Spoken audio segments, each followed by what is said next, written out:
늙어 가난한 여자랑 재혼하면 안 되는 이유는 단순히 돈 문제가 아닙니다. 사랑을 꿈꾸며 시작한 결혼이 순식간에 지갑 전쟁터로 변하는 순간 남자의 노후는 산산이 부서집니다. 그녀의 눈길은 당신의 얼굴이 아닌 통장 잔고에 고정됩니다. 하루가 멀다 하고 생활비, 병원비, 자식에게 줄 돈까지 요구가 쏟아집니다. 거절하면 울며 불며 죄책감을 심고 들어주면 빚더미에 올라앉습니다. 실제로 한 남성은 연금을 모두 빼앗기고 결국 카드빚에 시달리다 집까지 팔아야 했습니다. 사랑이 아니라 생존을 위해 달라붙는 여자는 당신을 배우자가 아닌 ATM으로 취급합니다. 남은 인생을 돈을 퍼주는 하인으로 살 것인가? 아니면 존엄을 지키며 살 것인가? 이 충격적인 진실을 끝까지 보셔야 당신의 노후가 무너지지 않습니다. 늙어 가난한 여자랑 재혼하면 안 되는 첫 번째 이유는 가난한 여자는 생활비 국어를 일상으로 만들기 때문입니다. 사랑이라 믿고 시작했지만 결혼 후 매일 아침 들려오는 말은 생활비 좀 더 줘요였습니다. 부드러운 부탁에서 시작된 말은 어느새 날카로운 요구가 되고 시간이 흐를수록 남자의 삶을 옥죄는 쇠사슬로 바뀝니다. 남자는 사랑받는 남편이 아니라 매달 돈을 내놓아야 하는 인출기로 전락합니다. 서울 종로에 사는 김기현 씨는 아내와 사별한 뒤 외로움을 견디지 못해 재혼했습니다. 새 아내는 가진 게 없었고 김 씨는 연금으로라도 함께 살면 되리라 믿었습니다. 하지만 석 달이 지나자 그녀의 입에서는 하루가 멀다 하고 생활비 이야기가 터져 나왔습니다. 쌀이 떨어졌다. 공과금 내야 한다. 친구들 모임에 갈 돈이 필요하다. 김 씨가 힘들다고 말하면 돌아온 건 위로가 아니라 차가운 말이었습니다. 당신 아니면 내가 누구한테 말하겠어요? 결국 그는 매달 연금을 통째로 내주고도 모자라 빚까지 지게 됐습니다. 자식들은 아버지를 보며 분노했습니다. 아버지는 사랑받는 게 아니라 뜯기고 계신 거예요. 하지만 이미 늦었습니다. 생활비 구걸은 멈추지 않았습니다. 부산 사하구의 박정호 씨는 더 충격적인 상황을 맞이했습니다. 아내는 결혼 초기부터 생활비를 요구했습니다. 처음엔 생필품 때문이라 했지만 점점 요구는 커졌습니다. 명절 선물, 친척 경조사비, 심지어 자식에게 줄 용돈까지 요구했습니다. 거절하면 울고불고 난리를 치며 죄책감을 심어줬습니다. 내가 이렇게 사는 게 다 당신 탓이에요. 결국 박 씨는 집을 팔아 생활비로 충당했지만 아내의 요구는 끝나지 않았습니다. 결국 그는 가족과도 멀어지고 남은 건 빚과 후회뿐이었습니다. 대구 달성군에 사는 이성호 씨는 재혼 후 매일 같은 소리를 들었습니다. 오늘은 생활비 좀 더 줘요. 아내는 일할 의지도 없었고 집안일에도 관심이 없었습니다. 오직 남편의 지갑만 바라봤습니다. 생활비를 조금만 줄여도 싸늘한 표정으로 불만을 쏟아냈습니다. 심지어 이웃들에게 남편이 생활비를 제대로 안 준다며 뒷담화를 퍼뜨리기까지 했습니다. 이 씨는 점점 존재감이 사라졌습니다. 집안에서 존중받기는커녕 돈줄로만 취급당했습니다. 그는 사람 대접받고 싶어 재혼했는데 매일 돈 얘기만 들으며 사는 게 지옥이었다고 토로했습니다. 가난한 여자와 재혼하면 생활비 구걸은 일상이 됩니다. 아침마다 시작되는 돈 얘기, 저녁마다 이어지는 불만, 밤마다 쏟아지는 원망은 남자의 삶을 무너뜨립니다. 생활비라는 말은 애정 어린 대화가 아니라 차갑고 잔인한 요구로만 남습니다. 결국 남자는 지쳐 쓰러지고 건강은 망가지며 자존심은 바닥에 떨어집니다. 늙어 가난한 여자랑 재혼하면 안 되는 이유는 분명합니다. 생활비 구걸이 일상이 되고 사랑은 사라지고 남은 건 끝없는 요구뿐입니다. 당신이 원하는 건 따뜻한 동행일지 몰라도 현실은 매일 돈을 내놓아야 하는 전쟁터입니다. 남은 노후를 돈 퍼주는 하인으로 살고 싶지 않다면 이 잔혹한 진실을 반드시 기억해야 합니다. 가난한 여자의 재혼은 사랑이 아니라 생활비 구걸의 무대일 뿐이고 남자의 인생은 결국 지갑만 털린 빈 껍데기로 끝나고 맙니다. 늙어 가난한 여자랑 재혼하면 안 되는 두 번째 이유는 노년 재혼은 사랑이 아니라 생계 수단이 되기 때문입니다. 나이 들어 외로움에 흔들린 남자들은 종종 착각합니다.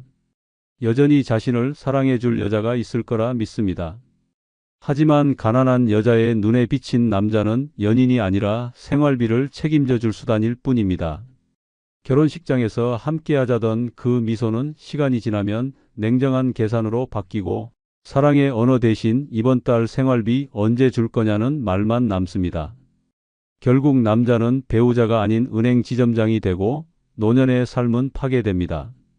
서울 종로에 사는 김종수 씨는 아내와 사별한 뒤 외로움을 견디지 못하고 가난한 여성과 재혼했습니다.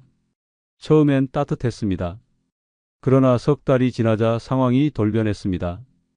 아내는 매달 연금 전액을 요구했고 자식들에게 보낼 돈까지 달라고 했습니다. 김 씨가 거절하면 눈물을 쏟으며 내가 당신 아니면 누구한테 기대냐며 죄책감을 심어줬습니다. 결국 김 씨는 마지못해 지갑을 열었고 그때부터 결혼은 사랑이 아닌 생계 보조로 바뀌었습니다. 그는 내가 원한 건 사랑이었는데 내가 된 건 밥줄이었다고 고통을 털어놨습니다. 부산 동네에 사는 박상현 씨의 사례는 더욱 충격적입니다. 두 번째 부인은 재혼 직후부터 내가 돈이 없으니 당신이 책임지는 게 당연하다는 태도를 보였습니다. 생활비는 물론 자신의 빚까지 떠넘겼습니다. 박 씨는 평생 아껴 모은 공무원 연금으로 겨우 살았지만 아내의 지출은 끝이 없었습니다. 명품 가방, 여행 경비까지 남편 이름으로 결제하며 당신이 있잖아라는 말만 반복했습니다. 결국 박 씨는 카드빚에 시달리다 집까지 팔아야 했습니다. 자식들마저 아버지를 비난하며 등을 돌렸습니다. 그는 사랑이 아니라 돈 때문에 붙잡힌 결혼이었다고 울분을 토했습니다. 대구 북구에 사는 이철민 씨는 더 안타까운 상황에 빠졌습니다. 아내는 일할 의지도 살림할 의지도 없었습니다. 오직 남편의 지갑만 의지해 살았고 생활비가 조금이라도 늦어지면 고함을 질렀습니다. 심지어 그녀는 주변 사람들에게 남편이 돈을 제대로 안 준다며 뒷담화를 퍼뜨렸습니다.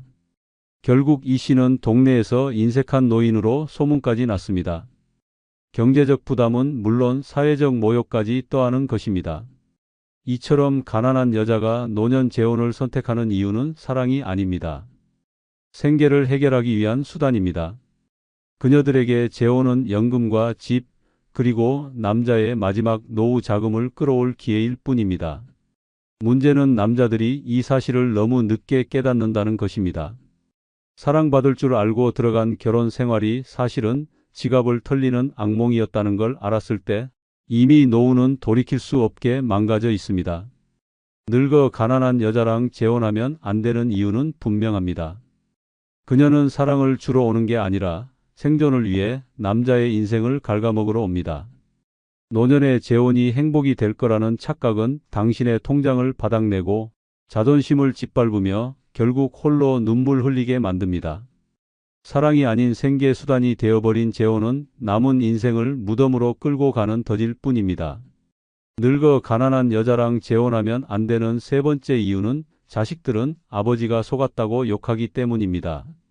노년에 선택한 재혼이 사랑이 아니라 착각이었다는 걸 가장 먼저 눈치채는 건 바로 자식들입니다. 아버지를 걱정하기는커녕 왜 저런 여자한테 휘말리냐며 노골적으로 욕을 퍼붓습니다.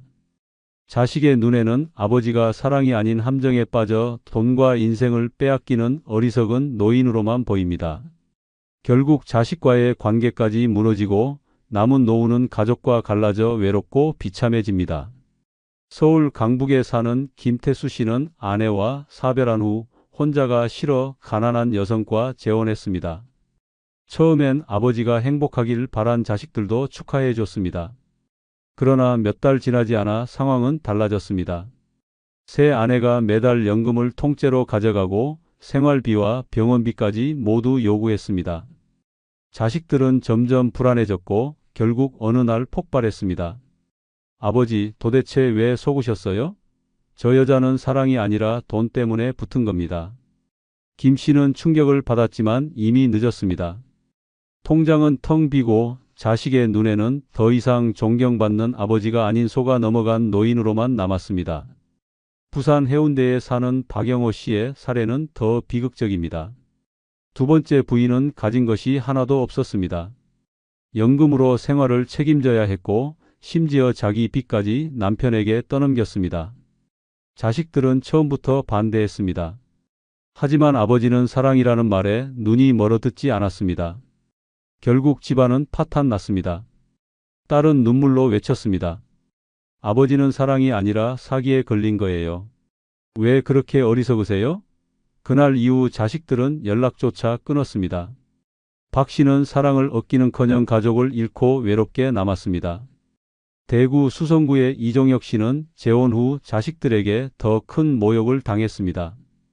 아내는 생활비뿐 아니라 자식들에게도 손을 벌렸습니다. 내 아버지 돈이 부족하니 너희가 좀 보태라는 말을 서슴지 않았습니다. 자식들은 분노했습니다. 결국 이 씨에게 아버지 이제 그만하세요. 우리가 아버지를 욕할 수밖에 없게 만들지 마세요 라는 말을 남겼습니다. 이 씨는 자식에게 존경받기는커녕 속아 넘어간 불쌍한 노인으로 낙인 찍혔습니다. 자식들에게 욕을 먹는 건 단순한 갈등이 아닙니다. 그것은 관계의 단절을 의미합니다. 평생 쌓아온 부정과 신뢰가 한순간에 무너지는 순간입니다. 가난한 여자와의 재혼은 자식의 눈에 아버지의 사랑이 아니라 아버지의 실수로만 비칩니다. 아버지가 속았다는 인식은 가족을 갈라놓고 결국 남는 건 외로움뿐입니다. 늙어 가난한 여자랑 재혼하면 안 되는 이유는 분명합니다.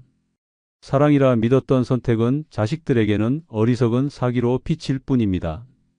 결국 아버지라는 이름은 욕을 먹고 존경은 무너지고 가족은 등을 돌립니다. 남은 인생 자식의 눈에 바보 같은 아버지로 기억되며 고독 속에서 살아가야 합니다. 사랑이 아니라 착각에 빠진 재혼은 결국 당신의 가족을 무너뜨리고 당신 자신을 무너뜨리는 최악의 결정이 됩니다.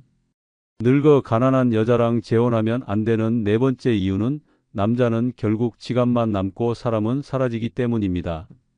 결혼 초반엔 따뜻한 말과 다정한 손길이 남아 있습니다. 하지만 시간이 지나면 남자의 얼굴을 보는 눈빛은 차갑게 변합니다. 그녀의 관심은 남편이라는 사람보다 매달 들어오는 연금, 통장 잔고, 카드 한도에만 꽂히기 때문입니다. 결국 남자는 남편도 동반자도 아닌 돈을 대주는 기계로 전락합니다. 서울 성동구에 사는 김재호 씨는 아내와 사별 후 외로움에 재혼했습니다. 상대는 가진 것 하나 없는 여성이었습니다. 처음엔 정을 나누며 함께 늙어가는 동행이라 믿었습니다. 그러나 석 달도 안 돼 상황은 바뀌었습니다. 매일같이 생활비, 병원비, 용돈 이야기가 이어졌습니다. 김 씨가 힘들다고 말하면 돌아온 건 위로가 아니라 차가운 말뿐이었습니다. 당신은 남자니까 당연히 벌어온 돈으로 나를 책임져야 해. 그 순간 김 씨는 깨달았습니다. 자신은 남편이 아니라 지갑이었음을. 사람으로서 존중받지 못하는 삶은 참혹했습니다. 부산 영도에 사는 정명수 씨의 사례는 더 충격적입니다. 그는 은퇴 후 연금으로 근근히 살고 있었습니다. 그러나 새 아내는 하루가 멀다 하고 지출을 늘렸습니다. 마트에서 장을 볼 때마다 명품 화장품을 집어들었고 친구들과 모임에 나갈 땐 체면을 세운다며 고가의 옷을 사달라 했습니다. 정 씨가 부담스럽다고 말하면 아내는 버럭 소리를 질렀습니다. 내가 당신 옆에 있어주는 게 얼마나 감사한 일인데 그깟 돈이 아깝냐. 결국 그는 사람으로서 존중받기는커녕 돈줄로만 취급당했습니다. 자식들도 아버지를 불쌍하게 바라보며 등을 돌렸습니다. 대구 달서구의 이성환 씨는 재혼 후 더 큰 굴욕을 겪었습니다. 아내는 집안 살림엔 관심 없고 오직 지출 관리에만 열중했습니다. 카드 결제일이 다가오면 그의 눈치를 보며 독촉했고 돈이 모자라면 자식들에게까지 손을 내밀었습니다. 이 씨는 점점 존재감이 사라졌습니다. 집안에서 대화의 주제는 늘 돈이었고 아내의 입에서 사랑한다는 말은 사라진 지 오래였습니다. 그는 나는 사람이 아니라 움직이는 지갑이었다고 한탄했습니다. 남자의 노년은 존엄을 지켜야 할 시기입니다. 그러나 가난한 여자와 재혼하면 존엄은 무너지고 지갑만 남습니다. 사람으로서 대접받지 못하고 그저 생활비를 대는 수단으로 전락합니다. 결국 남은 건 비참한 뿐입니다. 늙어 가난한 여자랑 재혼하면 안 되는 이유는 명확합니다. 사랑이라 믿었던 관계는 결국 돈으로만 이어지고 남자는 지갑만 남은 껍데기가 됩니다. 그녀는 당신의 손을 잡지 않고 당신의 통장을 움켜쥡니다. 노후의 마지막 길에서 사람으로 존중받지 못한 채 돈줄로만 살아가고 싶지 않다면 이 잔혹한 진실을 반드시 기억해야 합니다. 사랑이 아닌 돈에 매달린 재혼은 남자의 존재 자체를 지워버리는 무덤과도 같습니다. 늙어 가난한 여자랑 재혼하면 안 되는 다섯 번째 이유는 여자의 생활비 타령은 평생 끝나지 않기 때문입니다. 처음에는 달콤한 말로 시작합니다. 함께 살면 내가 더 알뜰하게 할게요. 하지만 현실은 달랐습니다. 시간이 지나면 매일같이 반복되는 말이 하나 있습니다. 생활비가 모자라요. 사랑을 나누려 했던 결혼은 결국 돈을 요구하는 전쟁터로 변하고 남자는 지쳐 쓰러집니다. 서울 소초에 사는 김영만 씨는 아내와 사별한 뒤 외로움을 달래려 재혼했습니다. 새 아내는 가진 게 없었습니다. 김 씨는 연금으로라도 함께 살면 되리라 생각했습니다. 그러나 석 달 만에 매일 생활비 타령이 시작됐습니다. 이 나이에 내가 일할 수도 없고 생활비는 다 당신 몫이잖아요. 김 씨는 차마 거절하지 못했습니다. 결국 매달 연금을 몽땅 내주고도 모자라 카드비까지 짊어졌습니다. 자식들은 아버지를 보며 분노했습니다. 아버지는 지금 사랑받는 게 아니라 뜯기고 계신 거예요. 하지만 김 씨는 이미 늦게 깨달았습니다. 생활비 타령은 결코 멈추지 않는다는 사실을. 부산 진구에 사는 박정우 씨의 사례는 더 충격적입니다. 재혼한 아내는 늘 돈 이야기를 꺼냈습니다. 처음에는 장보는 비용이었고 나중엔 자식 결혼 자금까지 요구했습니다. 거절하면 눈물을 흘리며 내가 왜 이렇게 불행하게 살아야 하느냐는 말로 죄책감을 심어줬습니다. 결국 박 씨는 집까지 팔아 생활비를 충당했습니다. 그러나 아내의 입에서는 고마움 한마디 나오지 않았습니다. 오히려 더 큰 요구만 쏟아졌습니다. 결국 자식들은 아버지를 떠났고 남은 건 빚더미와 원망뿐이었습니다. 대구 수성구의 이재호 씨는 더 비참했습니다. 아내는 매달 생활비가 부족하다며 밤마다 잔소리를 퍼부었습니다. 이 씨가 이제 그만하라고 하면 돌아오는 건 싸늘한 말뿐이었습니다. 내가 이 나이에 어디서 돈을 벌어 오냐, 당신이 다 내야지. 결국 이 씨는 남편이 아니라 돈줄이 되었고 집 안에서 존중은 사라졌습니다. 그는 사람 대접받고 싶어 재혼했는데 매일 돈 얘기만 들으며 사는 게 지옥이었다고 토로했습니다. 이처럼 가난한 여자와 재혼하면 생활비 타령은 멈추지 않습니다. 사랑이라는 이름은 사라지고 남은 건 끝없는 요구뿐입니다. 연금은 순식간에 바닥나고 건강은 스트레스에 무너지고 가족과의 관계까지 끊어집니다. 여자의 입에서 나오는 건 애정 어린 말이 아니라 돈 더 줘라는 차가운 요구뿐입니다. 늙어 가난한 여자랑 재혼하면 안 되는 이유는 분명합니다. 생활비 타령은 평생 이어지고 그 결혼은 남자의 삶을 갉아먹는 덫이 됩니다. 당신이 원하는 건 따뜻한 동행일지 모르지만 현실은 매일 돈을 요구받는 전쟁터입니다. 남은 노후를 돈 퍼주는 하인으로 살고 싶지 않다면 이 잔혹한 진실을 똑똑히 기억해야 합니다. 사랑 없는 재혼은 결국 남자를 빈 지갑으로 만들고 사람으로서의 존엄마저 빼앗아 갑니다. 늙어 가난한 여자랑 재혼하면 안 되는 여섯 번째 이유는 여자의 생활비가 전부 남자 몫이 되기 때문입니다. 처음에는 사랑과 동행이라는 말로 포장됩니다. 하지만 시간이 지나면 그녀의 생활비, 병원비, 자식에게 보내는 돈까지 모두 당신의 어깨로 넘어옵니다. 남은 노후를 함께 나누자던 약속은 흔적도 없이 사라지고 결국 당신은 지갑만 털리는 신세로 전락합니다. 서울에 사는 김성호 씨는 아내와 사별한 후 외로운 마음에 재혼을 선택했습니다.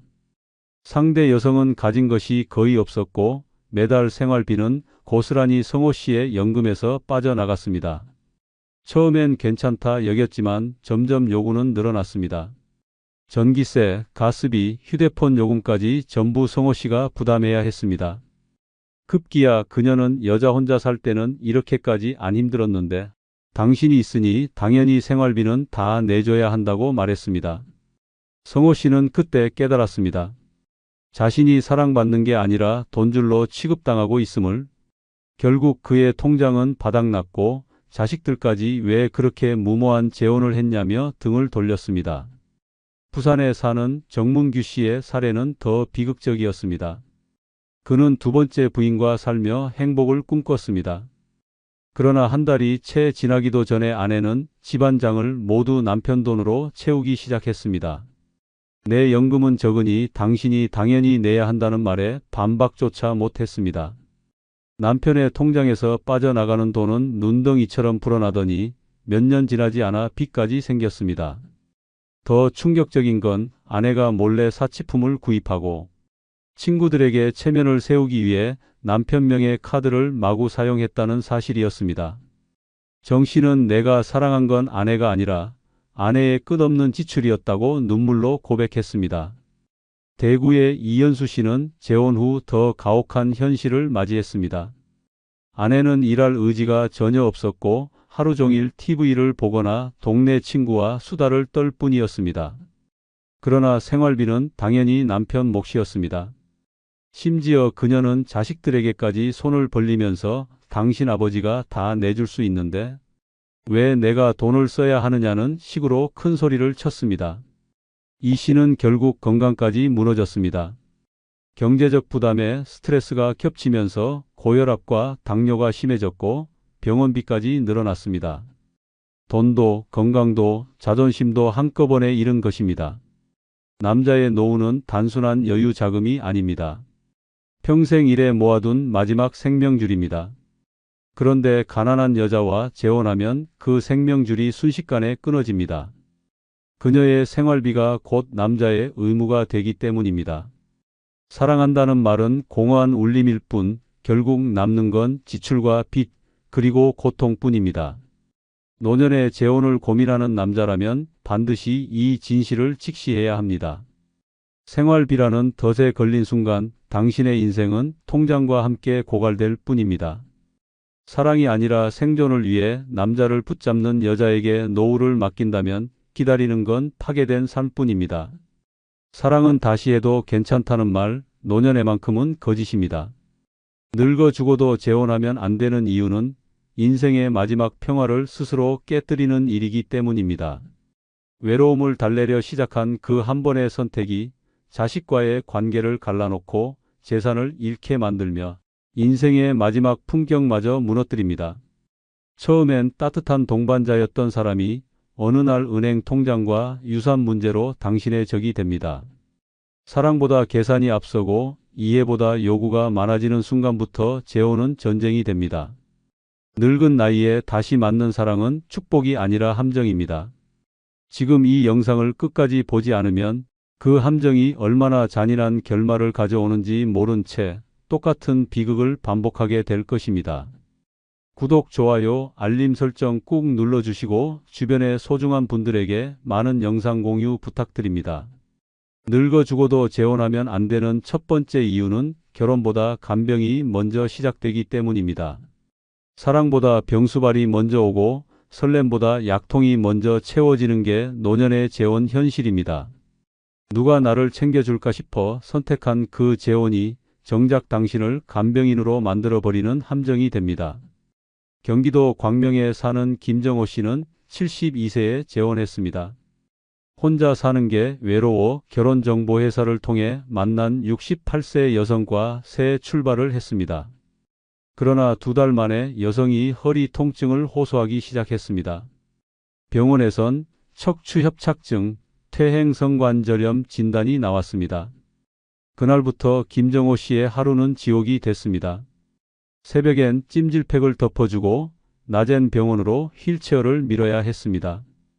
처음엔 사랑이니까 괜찮다며 버텼지만 6개월 뒤엔 지쳤습니다. 본인도 무릎이 좋지 않아 통증약을 먹으며 돌봤지만 상대는 내가 없었으면 당신은 외로워 죽었을 거야 라며 감정적으로 몰아붙였습니다. 문제는 병보다 돈이었습니다. 병원비, 약값, 간병용품비로 한 달에 100만 원이 넘게 나갔습니다. 정호 씨의 국민연금 110만 원으로는 버틸 수 없었습니다. 결국 아들에게 손을 벌렸지만 돌아온 말은 차가웠습니다. 아버지, 재혼은 아버지 선택이잖아요. 그 한마디에 정호 씨는 말문이 막혔습니다. 피부치까지 돌아서니 그제야 깨달았습니다. 이건 결혼이 아니라 봉사였다. 그녀의 병이 심해져 입원하자 병실은 싸움터가 됐습니다. 환자는 투정 부리고 보호자는 지쳐갔습니다. 내가 이러려고 결혼했나 정호 씨는 눈물로 하루를 버텼습니다.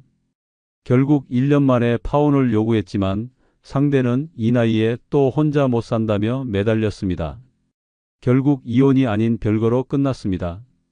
하지만 빚만 600만 원 남았습니다. 간병은 끝났지만 인생은 무너졌습니다. 비슷한 일은 수도 없이 벌어집니다. 대전의 69세 최경자 씨는 70대 남성과 재혼했지만 남편이 뇌졸중으로 쓰러지며 2년째 간병을 하고 있습니다. 대소변을 받아내고 밤마다 침대 시트를 갈며 하루를 보냅니다. 처음엔 주변에서 효녀 같다는 말을 들었지만 곧 시선은 달라졌습니다. 남편 돈 다 쓰고 저러는 거 아냐? 라는 뒷말이 따라 붙었습니다. 사랑으로 시작했지만 주변은 냉소로 응답했습니다. 간병의 현실은 그렇게 잔혹합니다. 노년의 재혼은 사랑의 완성이 아니라 인생의 또 다른 시험입니다. 건강했던 두 사람이 함께 늙는 건 다르지만 이미 병을 가진 사람과 시작하는 건 완전히 다른 이야기입니다. 몸이 약해지면 마음도 약해지고 그 약함은 곧 의심과 집착으로 바뀝니다. 당신이 나 버릴까봐 무서워. 당신 없으면 나 죽어. 이런 말이 사랑처럼 들리지만 사실은 감정의 족쇄입니다. 더 무서운 건 이런 간병이 결국 서로를 미워하게 만든다는 점입니다. 아침마다 약 챙기고 밤마다 간호하며 잠 한숨 못 자다 보면 미움이 쌓입니다. 내가 왜 이러고 있지? 라는 생각이 드는 순간 사랑은 사라집니다. 대신 분노가 자리합니다. 그때부터는 싸움입니다. 당신 때문에 내 인생 망쳤다. 내가 아프지 않았다면 내 인생 달랐을 거야. 이런 말이 오가는 순간 부부는 이미 끝난 겁니다. 결국 남는 건 간병비와 원망뿐입니다. 결혼식의 축가는 사라지고 병실의 알람음만 남습니다. 사랑의 약속 대신 진료비 명세서가 쌓이고 사랑합니다. 대신 약 드셨어요? 가 대화의 전부가 됩니다. 사랑보다 간병이 먼저 오는 결혼, 낭만보다 현실이 먼저 치고 들어오는 삶. 그 끝은 대개 후회입니다. 그때 그냥 혼자 살걸? 이 말은 노년 재혼자들의 공통된 고백입니다. 혼자는 외롭지만 간병인은 고통스럽습니다. 어느 쪽이 덜 불행한가를 묻는다면 답은 분명합니다. 혼자가 낫습니다. 늙어 죽어도 재혼하면 안 되는 두 번째 이유는 남은 돈과 재산이 갈라지기 때문입니다. 사랑은 잠깐이고 돈은 영원합니다. 재혼은 두 사람의 만남이 아니라 두 집안의 싸움이 시작되는 신호탄입니다. 결혼식은 조용히 올렸지만 싸움은 시끄럽게 시작됩니다. 그 사람 만나더니 마음이 변했다는 말이 오가고 그 돈은 원래 우리 아버지의 것이었다며 피부치끼리 등을 돌립니다. 사랑보다 더 무서운 건 계산이고 정보다 더 끈질긴 건 욕심입니다. 경기도 용인에 사는 76세 박재성 씨는 40년을 함께한 아내를 떠나보낸 뒤 홀로 지냈습니다. 그러다 교회에서 만난 67세 여성과 재혼했습니다. 처음엔 따뜻했습니다. 새 아내는 밥을 차려주고 빨래를 해주며 남은 인생 서로 의지하며 살자고 했습니다. 하지만 불행은 3달 뒤부터 시작됐습니다. 새 아내가 은근히 물었습니다. 당신 아파트는 누구 명의예요? 박 씨는 내 명의지라고 답했습니다. 그날 이후 공기부터 달라졌습니다. 어느 날은 아들이 찾아와 얼굴이 굳은 채 말했습니다. 아버지, 그 여자 재산 노리고 들어온 거예요. 왜 그걸 몰라요? 아들은 이미 주변 사람들에게서 새엄마가 전남편, 상속분 문제로 소송까지 걸었던 사람이라는 소문을 들은 상태였습니다. 박 씨는 그럴 리가 있겠냐며 아들을 몰아세웠지만 아들은 문을 쾅 닫고 나갔습니다. 그날 이후 부자는 연락이 끊겼습니다. 시간이 지나 새 아내는 집 문제를 다시 꺼냈습니다. 내가 당신 간병도 하고 밥도 다 해주는데 최소한 보장이라도 있어야 하지 않겠어요? 결국 박 씨는 아내 이름으로 전셋집 보증금 3천만 원을 넣어주었습니다. 하지만 1년 뒤 아내는 잠시 친정에 다녀오겠다며 나갔고 그 돈은 돌아오지 않았습니다. 연락이 닿지 않아 알아보니 다른 남성과 동거 중이었습니다. 박 씨는 허탈하게 말했습니다. 내가 70 넘어서도 바보짓을 했지. 사랑이 아니라 착각이었어. 그 일이 있은 후 아들은 단 한마디를 남겼습니다. 이제 남은 건 집뿐이에요. 제발 또 누굴 들이지 마세요. 비슷한 일은 전국 어디서나 벌어지고 있습니다. 대전의 71세 김은자 씨는 재혼 후 자식들과 인연이 완전히 끊겼습니다. 남편의 전처 자식들이 찾아와 우리 아버지 돈에 손대지 말라고 소리쳤고 결국 유산 문제로 법정까지 갔습니다. 결혼식 때는 어머니 축하드려요 라며 웃던 자식들이 유언장 앞에 선 적이 됐습니다. 그 여자가 들어오고 나서부터 아버지는 변했어요. 그 말에 김 씨는 그저 고개를 숙일 뿐이었습니다. 사랑은 마음의 일이라지만 노년의 재혼은 서류의 싸움입니다. 공동명의, 상속, 증여, 연금 분할. 이 모든 단어가 부부의 언어가 아니라 전쟁의 무기가 됩니다. 돈은 피보다 진하고 유산은 정보다 강합니다. 재혼한 순간 자식과의 관계는 균열이 생기고 형제 자매와도 틀어집니다. 그 사람이 내 돈 노리는 거야 라는 말이 한번 돌기 시작하면 그 소문은 불길처럼 번져갑니다. 심지어 재혼 상대가 죽은 뒤에도 싸움은 끝나지 않습니다. 상속권을 주장하는 전처 자식, 연금 분할을 요구하는 배우자, 재산을 지키려는 본가 가족. 결국 남은 건 사랑이 아니라 서류 뭉치와 원망뿐입니다. 묘비에는 이름이 함께 새겨지지만 마음속엔 미움만 남습니다. 사람은 외로워서 결혼하지만 결국 돈 때문에 후회합니다. 노년의 재혼은 사랑이 아니라 이해관계의 연극이 되기 쉽습니다. 이제라도 마음 기댈 사람 하나 있으면 좋겠다는 생각이 가장 위험합니다. 그 마음을 노리는 사람이 세상에 얼마나 많은지 모릅니다. 늙어 죽어도 재혼하면 안 되는 이유는 단 하나입니다. 남은 돈과 재산이 사람을 갈라놓기 때문입니다. 사랑은 나눌수록 깊어지지만 돈은 나눌수록 미움이 생깁니다. 외로움은 잠시지만 재산 분쟁은 평생 갑니다. 눈을 감는 날까지 싸움이 이어지는 비극을 막고 싶다면 외로움을 이기세요. 사랑보다 무서운 건 돈을 둘러싼 인간의 진짜 얼굴입니다. 늙어 죽어도 재혼하면 안 되는 세 번째 이유는 서로의 습관이 이미 굳어 고치기 어렵기 때문입니다.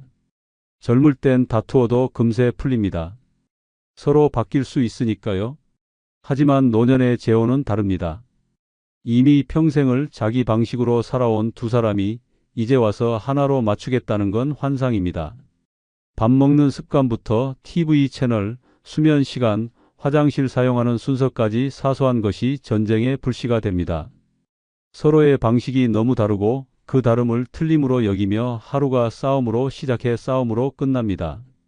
경기도 남양주에 사는 72세 이명호 씨는 3년 전 68세 여성과 재혼했습니다. 이 나이에 혼자 밥 먹는 게 서러워서요. 처음엔 정말 행복했습니다. 손잡고 시장을 걷고 같이 드라마를 보고 이웃들은 늦은 봄이 왔다며 축하했죠. 하지만 2달이 지나자 문제가 터졌습니다.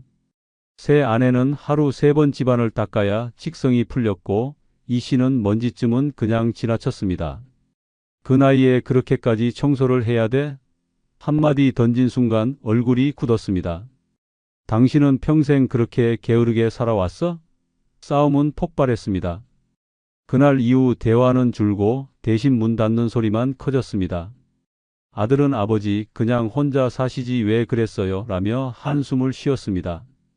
이 씨는 그냥 같이 밥 먹을 사람이 필요했을 뿐인데라며 눈시울을 붉혔습니다. 결국 1년 만에 별거했습니다. 그런데 더 큰 문제는 그 뒤였습니다. 아들이 다시 집으로 오라고 했지만 며느리는 아버님이 새 장모님이랑 산다더니 이제 와서요? 라며 차갑게 굴었습니다. 가족은 완전히 갈라졌습니다. 외로움을 피하려 재혼했지만 결과는 더 깊은 고립이었습니다. 비슷한 이야기는 부산의 김정자 씨에게도 있었습니다. 69세에 재혼한 그녀는 남편의 생활 습관 때문에 지옥을 봤습니다.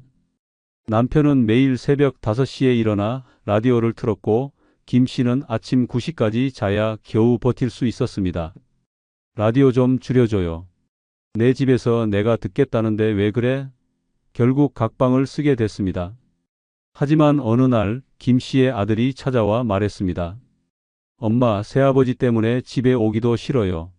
냄새나고 분위기 험악해요. 김 씨는 참고 살려 했지만 남편은 아들의 말을 듣고 소리쳤습니다. 내 아들이 우리 집 일에 왜 끼어들어? 그날 밤 식탁이 뒤집히고 경찰이 출동했습니다. 결국 재혼 2년 만에 김 씨는 집을 나왔습니다. 사람은 고쳐 쓰는 게 아니더라고요. 젊을 땐 맞춰가지만 늙으면 자기 방식이 곧 신앙이 돼요. 그녀는 씁쓸하게 웃었습니다. 노년의 재혼은 다시 시작이 아닙니다. 이미 끝난 인생의 습관이 부딪히는 충돌의 시작입니다. 한 사람은 밥을 짜게 먹고 한 사람은 싱겁게 먹습니다. 한 사람은 매일 외출해야 하고 한 사람은 집에 있어야 마음이 편합니다. 처음엔 서로 다름을 이해하자고 하지만 시간이 지나면 왜 당신은 나와 다르냐로 바뀝니다. 그게 바로 싸움의 시작입니다. 더 끔찍한 건 이 싸움이 가족 전체로 번진다는 점입니다. 자식들은 각자의 부모 편을 들며 대립합니다. 우리 엄마가 상처받고 있어요. 우리 아버지 힘들게 하지 마세요. 가족 모임은 법정처럼 싸늘해지고 결국 생일, 제사, 명절도 따로 챙깁니다. 부모의 재혼이 가족의 균열이 되는 순간입니다. 어떤 이들은 이렇게 말합니다. 그래도 외로움보다 낫지 않나요? 하지만 외로움은 시간이 지나면 익숙해집니다. 그러나 불안은 시간이 지날수록 깊어집니다. 익숙해지는 게 아니라 상처로 남습니다. 평생 쌓아온 인내와 품위가 한 사람의 습관 때문에 무너질 수 있습니다. 늙어 죽어도 재혼하면 안 되는 이유는 서로의 습관이 이미 돌처럼 굳어 있기 때문입니다. 그 돌을 부수려다 서로를 다치게 만듭니다. 젊은 시절의 타협은 사랑이지만 노년의 타협은 희생입니다. 그리고 그 희생은 끝내 아무도 알아주지 않습니다. 결국 남는 건 후회뿐입니다. 그냥 혼자 밥 먹는 게 낫겠다. 이 한마디가 노년의 진실입니다. 늙어 죽어도 재혼하면 안 되는 네 번째 이유는 자식들과 평생의 관계가 틀어지기 때문입니다. 부모의 사랑이 자식의 이해를 이길 수 있다고 믿는 건 착각입니다. 노년에 하는 재혼은 단순한 선택이 아니라 가족의 균형을 무너뜨리는 폭탄입니다. 자식은 배신감을 느끼고 형제는 갈라지고 결국 남는 건 부모의 외로움보다 더 깊은 가족의 단절입니다. 사랑으로 시작한 재혼이 피부치의 증오로 끝나는 현실, 그건 결혼이 아니라 파국의 문을 여는 일입니다. 서울 노원구에 사는 75세 김기훈 씨는 아내를 떠나보낸 지 5년 만에 재혼을 결심했습니다. 교회에서 만난 66세 여성과의 만남이었죠. 처음엔 자식들도 말리지 않았습니다. 아버지, 이제 혼자 사는 것도 힘드시죠? 좋은 분이면 괜찮아요.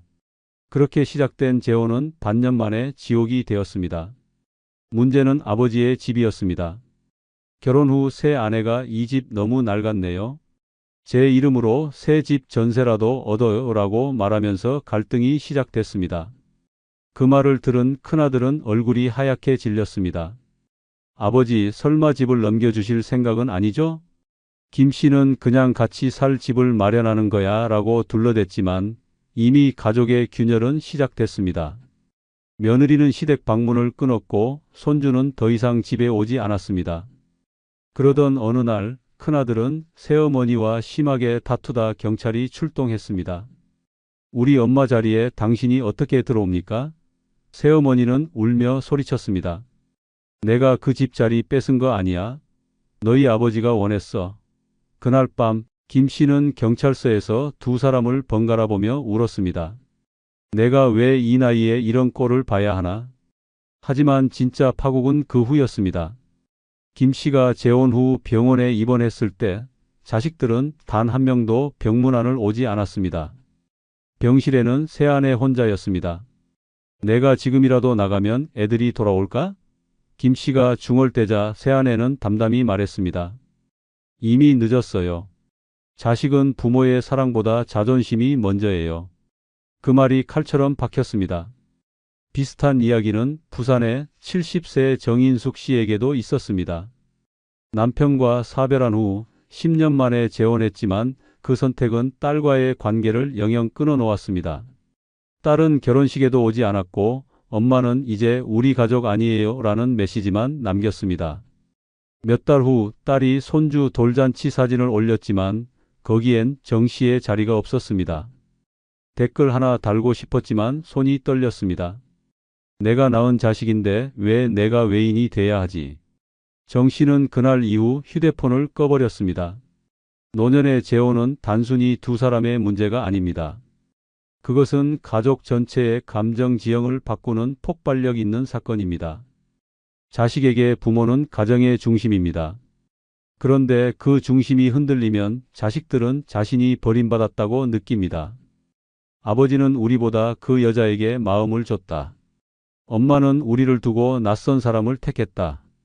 이 감정은 한 번 생기면 평생 사라지지 않습니다. 더 무서운 건 부모는 이해받지 못하고 자식은 용서하지 않는다는 점입니다. 부모는 외로움을 달래고 싶었다고 하지만 자식은 우리의 자리를 빼앗았다고 느낍니다. 결국 둘 다 상처만 남깁니다. 명절에는 연락이 끊기고 장례식엔 얼굴조차 마주치지 않습니다. 우리 아버지는 다른 여자랑 살았던 사람, 우리 엄마는 새남편이 있었던 사람.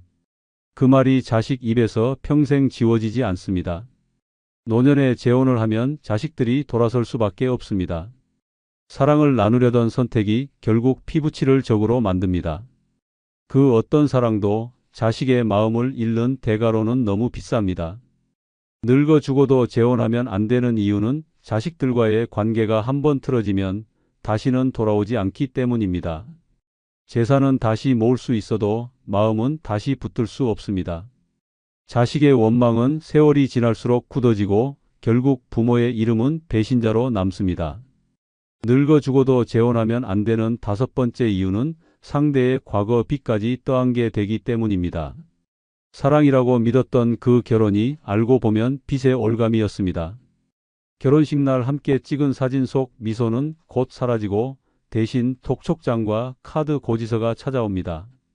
내 인생의 마지막 동반자라 여겼던 사람이 사실은 내 돈을 잠식하는 채권자였다는 걸 깨닫는 순간 노년의 평화는 산산조각납니다. 경기도 부천에 사는 73세 이선규 씨는 아내를 잃은 뒤 4년 만에 재혼했습니다. 함께 영화 보고 손잡고 걷는 게 그렇게 행복했습니다. 새 아내는 다정했고 집안일도 꼼꼼했습니다. 그런데 결혼 넉 달쯤 지나 그녀의 휴대폰에 채권 회수팀이라는 번호가 뜨기 시작했습니다. 처음엔 스팸 전화인 줄 알았지만 어느 날 우편함에 신용보증기금 압류 예고서가 꽂혀 있었습니다. 빚은 4,800만 원. 이름은 새 아내였습니다. 예전 남편이 사업하다 망했는데 그때 내가 연대 보증을 서줬었어. 이제 와서 그걸 갚으라네? 그녀는 미안하다고 울었지만 채권자는 냉정했습니다. 현재 함께 거주하고 있는 배우자 재산도 조사가 들어갑니다. 그날 이후 이 씨의 노년은 지옥이 됐습니다. 통장은 압류됐고 연금 계좌도 조사 대상이 됐습니다. 집 명의가 본인이라 다행이라 생각했지만 그조차 법원 조사 대상에 포함됐습니다. 그제야 깨달았습니다. 내가 결혼한 건 사람이 아니라 빚이었다. 문제는 돈만이 아니었습니다. 아들이 찾아와 격하게 외쳤습니다. 아버지, 제발 정신 좀 차리세요. 왜 그런 여자를 집에 들였어요? 이 씨는 아무 말도 못했습니다. 손주가 오면 떠들썩하던 집이 이제는 전화벨조차 울리지 않습니다. 새 아내는 나도 피해자야 라며 방에 틀어박혔고 아들은 그 여자랑 손절하지 않으면 우리도 안 봐요 라며 떠났습니다. 사랑은 무너졌고 가족은 사라졌습니다. 충청도의 70세 박미선 씨도 같은 고통을 겪었습니다. 노후를 함께할 남자를 만나 2년 교제 끝에 결혼했지만 결혼 후 한 달 만에 남편에게서 채무 독촉 전화가 걸려왔습니다. 당신이 누군지 모르겠지만 남편분이 갚아야 할 돈이 3천만 원입니다. 안 갚으면 소송합니다. 박 씨는 충격에 말을 잃었습니다. 남편은 그건 옛날 일이다. 그냥 무시해도 된다고 했지만 결국 통장이 압류됐습니다. 남편 명의로 된 차는 이미 압류 중이었고 카드 빚까지 드러났습니다. 박 씨는 이럴 줄 알았으면 차라리 혼자 살 거리라며 오열했습니다. 그 뒤로 자식들과의 관계는 끊겼습니다. 딸은 엄마가 그 남자 빚 대신 갚는 거 뉴스에서나 보던 일이잖아요. 왜 그걸 스스로 당해요? 라며 전화를 끊었습니다. 박 씨는 손주 돌잔치에도 초대받지 못했습니다. 결국 남편과도 갈라섰지만 신용불량자 낙인은 그대로 남았습니다. 노년의 재혼은 사랑이 아니라 신용의 결합입니다. 나이 들면 사람보다 돈이 솔직해집니다. 상대의 미소 뒤에는 신용불량 기록이 숨어 있고 따뜻한 말 한마디 뒤에는 채권자들의 전화가 기다리고 있습니다. 한 번의 결혼으로 평생 모은 돈이 날아가고 자식의 신뢰까지 잃게 됩니다. 늙어 죽어도 재혼하면 안 되는 이유는 상대의 과거가 당신의 현재를 망가뜨리기 때문입니다. 과거의 빚은 그 사람의 인생에서 끝나지 않습니다. 당신의 노후까지 이어집니다. 재혼은 단순히 외로움을 달래는 선택이 아니라 평생 지켜온 신용과 자존심을 걸어야 하는 위험한 도박입니다.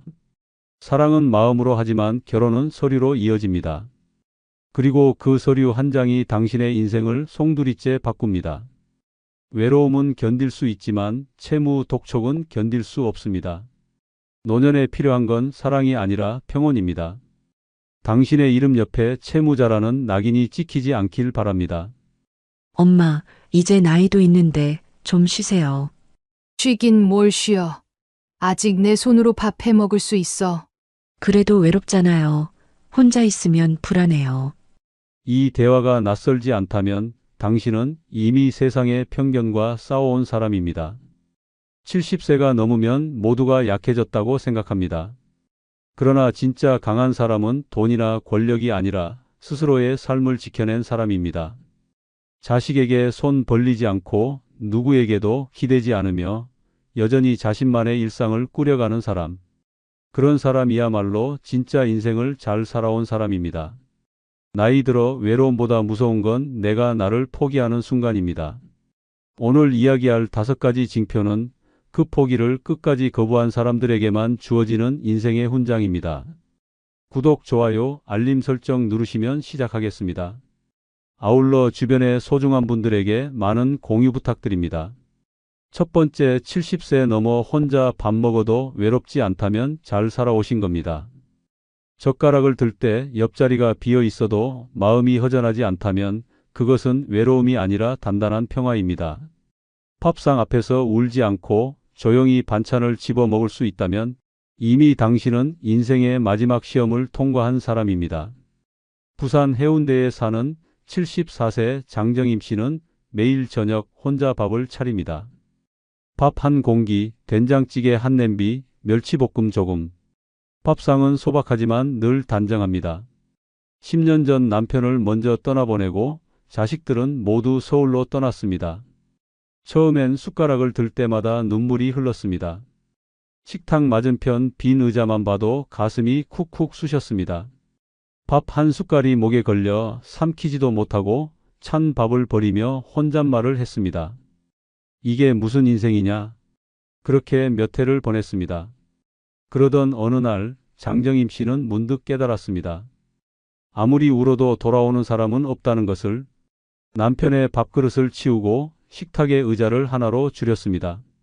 이제 나 혼자 밥 먹는 거 슬픈 일이 아니야. 그냥 내 삶의 방식이야. 그날 이후 그녀의 식탁은 다시 따뜻해졌습니다. 텔레비전을 켜두고 밥을 먹었고 가끔은 꽃 한 송이를 놓았습니다. 밥 한 끼가 고독의 증거가 아니라 삶의 주인으로 서 있다는 상징이 되었습니다. 반면 자식에게 기대 살던 사람들의 노년은 달랐습니다. 인천에 사는 78세 이남숙 씨는 아들 부부와 함께 살며 매일 화를 삼켰습니다. 며느리가 밥상을 차리며 내뱉은 한마디가 아직도 귓가에 맴돕니다. 어머님, 반찬은 알아서 덜어 드세요. 그 말 한마디에 젓가락을 들지 못했습니다. 가족이 둘러앉은 밥상인데 그 안에서 가장 외로운 사람은 자신이었습니다. 밥상머리에서 웃고 떠들던 시절은 기억 속의 그림이 되었고 지금은 함께 있어도 혼자라는 말이 현실이 되었습니다. 결국 이남숙 씨는 결심했습니다. 차라리 혼자 살겠다. 그리고 원룸 하나를 얻어 나왔습니다. 처음 며칠은 냉장고 문을 열어도 먹을 게 없고 찬밥에 김만 싸 먹는 날도 많았습니다. 하지만 시간이 지나자 혼자의 밥상은 점점 익숙해졌습니다. 이제는 그녀도 말합니다. 혼자 밥 먹는 게 슬픈 게 아니에요. 누가 차려주는 밥보다 내 손으로 지은 밥이 더 따뜻하더라고요. 이 두 사람의 인생은 전혀 다르지만 결국 같은 결론에 닿았습니다. 진짜 외로움은 혼자 밥을 먹는 데서 오는 게 아니라 마음 둘 곳이 없을 때 생깁니다. 누군가 곁에 있어도 말 한마디 건네지 못하고 식탁 위에 침묵만 채워질 때 그게 진짜 외로움입니다. 70세를 넘긴 지금 밥 한 끼를 스스로 준비하고 맛있게 먹을 수 있다면 그것은 단순한 생활력이 아니라 인생의 품격입니다. 혼자 밥을 먹는 힘은 세상을 이겨낸 증거입니다. 오랜 세월 가족을 위해 희생하고 자식을 위해 헌신한 뒤에도 여전히 스스로의 삶을 이어가고 있다면 그것이 바로 잘 살아온 인생입니다. 장정임 씨는 요즘 밥을 먹으며 라디오를 듣습니다. 밥그릇 위로 햇살이 비치면 남편이 웃던 얼굴이 떠오릅니다. 하지만 이제는 울지 않습니다. 대신 미소 짓습니다. 그래, 나는 아직 잘 살고 있구나. 그 말은 위로가 아니라 선언이었습니다. 혼자 밥 먹어도 외롭지 않다면 당신은 이미 인생의 고독을 친구로 만든 사람입니다. 그리고 그런 사람만이 진짜로 잘 살아온 사람입니다. 두 번째, 70세 넘어 자식에게 기대지 않아도 된다면 잘 살아오신 겁니다. 인생의 마지막 장에 이르면 진짜 자유는 돈도 명예도 아닌 자식에게 손 내밀지 않아도 되는 삶에서 옵니다. 남들이 보기엔 쓸쓸해 보여도 스스로 밥을 차려 먹고 약을 챙기며 통장 잔고를 스스로 확인할 수 있다면 그것이 바로 품격 있는 노년입니다. 그러나 이 경지에 오르기까지 얼마나 많은 눈물과 싸움이 있었는지 아는 사람은 많지 않습니다. 서울 마포의 김정순 씨는 72세입니다. 남편이 떠난 뒤 오롯이 혼자가 되었지만 자식에게 손 벌리지 않겠다는 신념 하나로 살았습니다. 처음 몇 해는 정말 고달팠습니다. 전기요금 고지서를 보며 한숨 쉬고 시장에서 반값 세일할 때만 장을 봤습니다.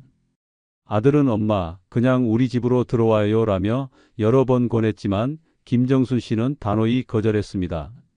내가 밥상 위 숟가락 개수 세는 사람 되고 싶지 않다. 그 한마디에 담긴 자존심은 굶주림보다 강했습니다. 그러던 어느 날 친구의 전화를 받았습니다. 함께 살던 며느리와 싸우고 집을 뛰쳐나왔다는 이야기였습니다. 며느리가 당신은 손님 아니에요. 가족이면 눈치 좀 보세요 라고 말했답니다. 그 말을 듣는 순간 김정순 씨는 몸이 떨렸다고 했습니다. 자신이 그 자리에 있었다면 아마도 똑같이 상처받았을 거라고. 그날 이후 김정순 씨는 매일 새벽마다 스스로 밥을 지으며 다짐했습니다. 자식의 집은 쉼터가 아니라 타인의 집이구나. 이 이야기는 비단 한 사람의 일이 아닙니다. 전국의 수많은 어르신들이 기댈 곳이 없다며 눈물 찢지만 진짜 문제는 기댈 곳이 없는 게 아니라 스스로 설 힘을 잃었다는 데 있습니다. 70세 이후의 인생은 버팀의 연속이 아니라 독립의 완성입니다. 내 병원비를 내 힘으로 감당하고 내 끼니를 내 손으로 해결하며 내 노후를 내 방식대로 꾸릴 수 있다면 그것이 바로 인생의 승리입니다. 한편 자식에게 기대며 사는 사람들의 말로는 종종 비극으로 끝납니다. 엄마, 이번 달엔 조금 힘들어요. 다음 달엔 꼭 드릴게요. 그렇게 미루고 또 미루는 사이 부모의 통장은 바닥나고 마음엔 서운함이 쌓입니다. 결국 사랑이 의무로 바뀌는 순간 가족은 남보다 더 먼 존재가 됩니다. 반면 자식에게 의지하지 않는 노년은 외로워도 단단합니다. 누구에게도 휘둘리지 않기 때문입니다. 오늘의 밥값이 스스로의 손에서 나온다는 사실은 삶의 자존심이자 자유의 증거입니다. 진짜 부자는 재산이 많은 사람이 아니라 도움을 청하지 않아도 되는 사람입니다. 김정순 씨는 요즘 오전마다 동네 공원에 나가 걷습니다. 작은 가방 안에는 텀블러, 책 한 권, 그리고 현금 2만 원이 있습니다. 누구에게도 의지하지 않아도 하루가 편안하다는 그녀의 말은 고독이 아니라 해방의 선언이었습니다. 이제 묻습니다. 당신은 자식에게 기대지 않아도 괜찮습니까? 그렇다면 이미 잘 살아오신 겁니다. 인생 후반의 진짜 성공은 혼자서도 당당히 살아가는 그 용기에서 시작됩니다. 세 번째, 70세 넘어 돈 계산이 아직 정확하다면 잘 살아오신 겁니다. 지폐 한 장, 동전 하나의 가치를 여전히 손끝으로 느낄 수 있다면 그것은 단순한 경제 감각이 아니라 인생을 끝까지 붙잡고 있는 정신의 증거입니다. 나이 들수록 몸보다 먼저 흐려지는 건 눈이 아니라 판단력입니다. 그러나 여전히 잔돈을 세고 카드 결제 금액을 확인하며 거스름돈이 맞는지 꼼꼼히 살필 수 있다면 그건 단단하게 살아온 사람만이 가질 수 있는 힘입니다. 서울 양천구에 사는 76세 김영순 씨는 시장의 계산대 앞에서 언제나 꼼꼼합니다. 이거 7,800원이죠? 1,000원짜리 7장에 동전 3개요. 계산이 끝나면 꼭 영수증을 확인하고 장바구니에 넣으며 숫자를 다시 중얼거립니다. 주변 사람들은 그 나이에 무슨 계산이야, 그냥 카드 긁으면 되지라며 웃지만 김영순 씨는 말합니다. 내가 이걸 놓치면 내 인생도 같이 흐려지는 거야. 그녀가 이렇게까지 숫자에 집착하게 된 이유가 있습니다. 남편이 세상을 떠난 지 15년 처음으로 혼자 연금과 생활비를 관리해야 했습니다. 처음엔 아들에게 통장을 맡겼습니다. 그런데 어느 날 통장 잔고가 이상하게 줄어 있었습니다. 확인해 보니 아들이 급한 일 좀 해결하느라며 200만 원을 인출해 간 것이었습니다. 김영순 씨는 그날 밤 펑펑 울었습니다. 아들까지 이렇게 믿을 수 없구나. 그때 다짐했습니다. 다시는 돈을 남에게 맡기지 않겠다고. 그날 이후로 하루라도 계산기를 놓은 적이 없습니다. 그녀의 인생은 돈으로 휘둘리지 않는 법을 배우는 과정이었습니다. 한 달 예산표를 손으로 직접 적어 내려가며 연금이 들어오면 식비, 관리비, 병원비를 칸칸이 나눕니다. 남들은 나이 들어 뭐하러 그렇게 꼼꼼하게 사냐고 하지만 김영순 씨는 말합니다. 그렇게 안 하면 내 삶이 내게 아니야. 지금 그녀는 매달 남는 돈으로 적금을 붓습니다. 70대 여성이 매달 5만 원씩 적금에 넣는다는 건 사소해 보여도 그것은 삶의 주도권을 쥐고 있다는 선언이었습니다. 반면 같은 아파트 단지의 80세 박인자 씨는 돈 계산을 잃으면서 삶도 함께 무너졌습니다. 젊을 땐 장사도 하고 부지런했지만 노년에 들어 계산이 느려지고 기억이 흐려지자 주변이 하나둘 그녀의 돈을 노리기 시작했습니다. 함께 다니던 친구가 내가 대신 이체해 줄게라며 비밀번호를 물었고 며칠 뒤 통장에서 300만 원이 사라졌습니다. 경찰에 신고했지만 돌려받지 못했습니다. 그날 이후 박인자 씨는 통장을 손에 쥔 채 한참을 울었습니다. 숫자를 잃으니 인생도 헷갈리더라. 그녀의 이야기는 단순한 실수가 아닙니다. 나이 들면 숫자에 약해지는 순간 세상은 그 틈을 파고듭니다. 자식, 친척, 심지어 친구까지도 괜찮아요. 제가 대신 해드릴게요라는 말로 다가옵니다. 하지만 그 대신이라는 말이 결국 내 인생의 통제권을 빼앗는 칼이 됩니다. 그래서 70세 넘어 아직도 돈 계산이 정확한 사람은 대단한 사람입니다. 그것은 단순히 머리가 맑다는 뜻이 아니라 인생을 스스로 지킬 수 있다는 의미입니다. 숫자를 읽는 눈은 삶을 읽는 눈이고 돈의 흐름을 아는 사람은 세상의 속임수를 막을 수 있는 사람입니다. 김영순 씨는 오늘도 장을 보고 돌아와 영수증을 모아 앉습니다. 한 줄 한 줄 가격을 다시 확인하고 마지막에 이렇게 중얼거립니다. 이번 달도 잘 지냈다. 그 목소리엔 피로가 아니라 자부심이 담겨 있습니다. 돈은 나이를 가리지 않습니다. 하지만 돈을 다루는 태도는 인생을 드러냅니다. 계산이 빠르지 않아도 좋습니다. 다만 정확히 알고 지키고 통제할 수 있다면 이미 당신은 흔들리지 않는 노년을 살고 있는 것입니다. 70세 넘어 아직도 숫자를 놓지 않는 당신, 그건 단순한 습관이 아닙니다. 세상에 휘둘리지 않고 스스로를 지키는 마지막 방어선입니다. 그러니 기억하세요. 돈 계산이 정확하다는 건 여전히 삶을 주도하고 있다는 뜻입니다. 그리고 그것이야말로 잘 살아온 인생의 가장 확실한 증거입니다.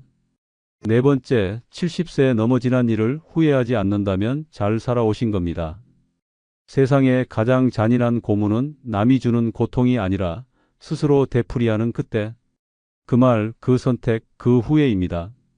잠들기 전 문득 떠오르는 장면 하나, 그때 왜 그렇게 했을까라는 한숨이 평생을 짓누릅니다.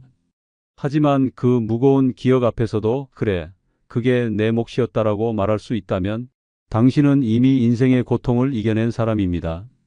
전북 익산에 사는 73세 윤정혜 씨는 젊은 시절 남편을 믿고 모든 걸 걸었습니다.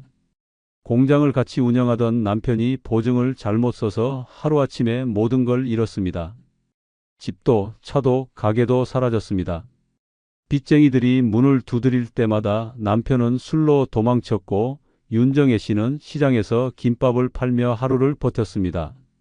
그러다 남편이 교통사고로 세상을 떠났습니다. 장례식이 끝난 밤 그녀는 찢어진 통장 하나를 붙잡고 울었습니다. 내가 왜 그때 그 서류에 도장 찍었을까? 그 후 10년 동안 그녀의 인생은 후회라는 단어로 덮여 있었습니다. 그녀는 늘 과거의 자신을 원망했습니다. 그때만 제대로 판단했어도 남편 말을 믿지 않았더라면 하지만 어느 날 함께 김밥을 팔던 이웃이 말했습니다. 그래도 언니, 그때 도장 찍은 사람은 순정이 있었잖아. 사랑해서 한 거잖아. 그 말이 그녀의 마음을 흔들었습니다. 맞다. 나는 그때 사랑했었다. 진심이었잖아. 그날 이후 윤정혜 씨는 후회를 멈추기로 했습니다. 김밥을 말 때마다 스스로에게 말했습니다. 그때의 나도 최선을 다했어. 그렇게 70이 넘은 지금 그녀는 여전히 시장에서 김밥을 팔며 말합니다. 나는 잘 살아왔어. 후회하지 않아. 그 고생이 지금의 나를 만들었으니까. 반면 서울 강동구의 78세 이은호 씨는 평생 후회 속에 갇혀 살았습니다. 젊은 시절 가족 반대를 무릅쓰고 결혼했지만 남편의 외도로 이혼했습니다. 이후 자식 둘을 홀로 키웠지만 아들이 결혼하며 연락을 끊었습니다. 손주 얼굴 한 번 못 본 채 칠순을 넘긴 지금도 그녀는 하루에도 수십 번 과거로 돌아갑니다. 그때 참고 살 걸, 이혼만 안 했더라면, 그렇게 되뇌며 하루를 보냅니다. 그녀는 잠들기 전에도 과거를 떠올리며 눈물을 흘립니다. 내 인생은 실패야. 하지만 그녀가 모르는 사실이 있습니다. 그렇게 과거를 끌어안고 울고 있는 동안 현재는 천천히 사라지고 있다는 걸. 사람은 누구나 후회를 남깁니다. 그러나 어떤 이는 그 후회를 발밑에 돌로 삼고 어떤 이는 그 돌에 스스로 발이 묶입니다. 70세가 넘어서도 여전히 지난 일을 원망한다면 그건 삶이 아니라 고통의 반복입니다. 하지만 그때 그 결정도 나였고 그 나름의 이유가 있었다라며 웃을 수 있다면 그것이 진짜 성숙입니다. 윤정혜 씨는 요즘 시장에서 손님에게 김밥을 건네며 종종 이런 말을 합니다. 내 인생은 실패한 게 아니라 여러 번 넘어지면서도 다시 일어난 인생이에요. 손님들은 그 말을 듣고 웃습니다. 하지만 그녀의 눈빛은 단단합니다. 후회를 버린 사람만이 가질 수 있는 눈빛입니다. 인생은 돌이킬 수 없습니다. 그러나 받아들일 수는 있습니다. 후회하지 않는다는 건 그저 무심한 게 아니라 자신을 용서할 줄 안다는 뜻입니다. 그 용서가 없으면 사람은 나이 들어도 평생 40대의 후회 속에 머뭅니다. 70세 넘어 지난 일을 후회하지 않는다면 당신은 이미 인생의 상처를 예술로 바꾼 사람입니다. 그 모든 눈물과 고통이 지금의 단단함을 만들었습니다. 사람은 실수로 배우고 상처로 성장합니다. 그러니 과거를 미워하지 마세요. 그 시절에 당신이 있었기에 지금의 당신이 존재합니다. 그리고 바로 그 사실을 알고 미소 짓는 순간 당신은 이미 잘 살아오신 겁니다. 5번째, 70세 넘어 거짓말할 일이 없다면 잘 살아오신 겁니다. 그 나이에 더는 감출 것도 꾸밀 것도 속일 것도 없다면 당신은 이미 인생의 거짓을 다 씻어낸 사람입니다. 사람은 젊을 때는 체면을 지키려 거짓말을 하고 중년에는 관계를 유지하려 거짓말을 합니다. 하지만 노년에 이르러서는 오직 진실만이 남습니다. 남의 눈치를 보느라 꾸며대던 말이 사라지고 있는 그대로의 자신으로 살아도 부끄럽지 않다면 그것이 바로 평생을 정직하게 살아온 증거입니다. 경기도 고양에 사는 75세 김성래 씨는 젊은 시절 가면을 쓰고 살았습니다. 남편이 공무원이었던 덕에 주변에서는 잘 사는 집으로 통했지만 실상은 늘 허덕였습니다. 남편의 월급으로는 생활이 버거워 밤마다 반찬가게 아르바이트를 했습니다. 그러나 낮에는 이웃에게 우리 남편 출장 갔어요. 외국에서 회의 중이에요 라며 허세를 부렸습니다. 그렇게 거짓말로 쌓은 체면은 하루하루 그녀를 갉아먹었습니다. 거짓말은 늘 새로운 거짓을 불렀고 거짓 속의 인생은 점점 무너졌습니다. 그러던 어느 날 남편이 뇌졸중으로 쓰러졌습니다.